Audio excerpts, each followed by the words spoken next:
Assalamualaikum warahmatullahi wabarakatuh. Perkenalkan, saya Miftahul Jannah dengan NIM 8775511088. Nah, di sini saya akan menjelaskan materi tentang modul 2. Modul 2 ini dengan tema yaitu perkembangan kognitif anak usia sekolah dasar. Nah, perkembangan kognitif anak usia dasar ini terbagi menjadi 3 KB. Yang pertama yaitu kemampuan kognitif anak di usia SD, dan modul kedua yaitu bakat dan kreatif anak usia SD, dan yang ketiga peranan kecerdasan intelektual dan kecerdasan emosional pada anak SD. Selamat menyaksikan. KB1, kemampuan kognitif anak usia SD. Perkembangan kognitif anak SD menurut Jean Piaget dengan teorinya mengenai perkembangan kognitif manusia banyak dipengaruhi dari hasil pengamatannya di bidang biologi. Perkembangan kognitif anak terbagi atas 4 tahap sesuai dengan rentang usia.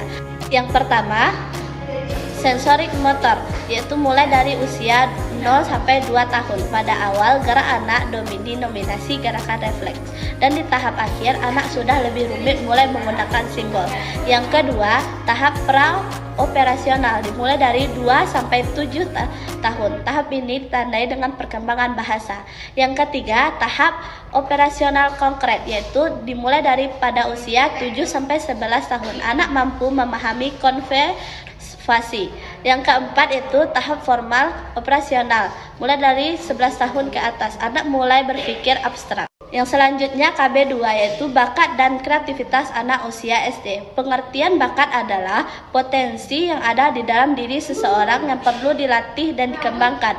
Faktor yang mempengaruhi perkembangan bakat adalah faktor dalam diri anak, faktor genetik, kondisi fisik, kondisi mental, serta karakteristik pribadi seperti minat dan motivasi. Faktor keadaan lingkungan anak, lingkungan keluarga, lingkungan fisik, dan serta lingkungan sosial. Kreativitas maupun untuk membuat kombinasi baru. Hubungan kreativitas dengan kecerdasan. Cobalah kita sama-sama renungkan apakah orang yang kreatif selalu mempunyai inteligensi yang tinggi. Kenyataannya dilaporkan bahwa seseorang yang memiliki bakat kreativitas yang tinggi ternyata tingkat kecerdasannya biasa-biasa saja. Sementara itu dikatakan bahwa tidak semua orang yang memiliki tingkat kecerdasan yang tinggi adalah orang-orang yang kreatif. Belajar dan berpikir kreatif. Yang pertama yaitu menciptakan lingkungan yang merangsang belajar kreatif. Yang kedua, mengajukan dan mengundang pertanyaan. Yang ketiga, memadukan kognitif dan efektif. Faktor yang mempengaruhi dan sumber kreativitas yang perlu dikembangkan. Sumber kreativitas adalah yang pertama yaitu kognitif, kepribadian, motivasi, lingkungan. KB3, peranan kecerdasan intelektual dan kecerdasan emosional.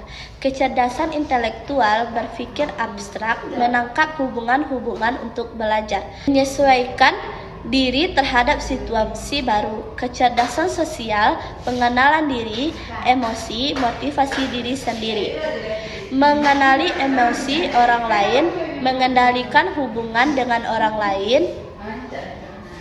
Sekian penjelasan dari saya, mohon maaf jika ada kekurangan mengenai penjelasan tentang materi modul 2. Sekian, terima kasih.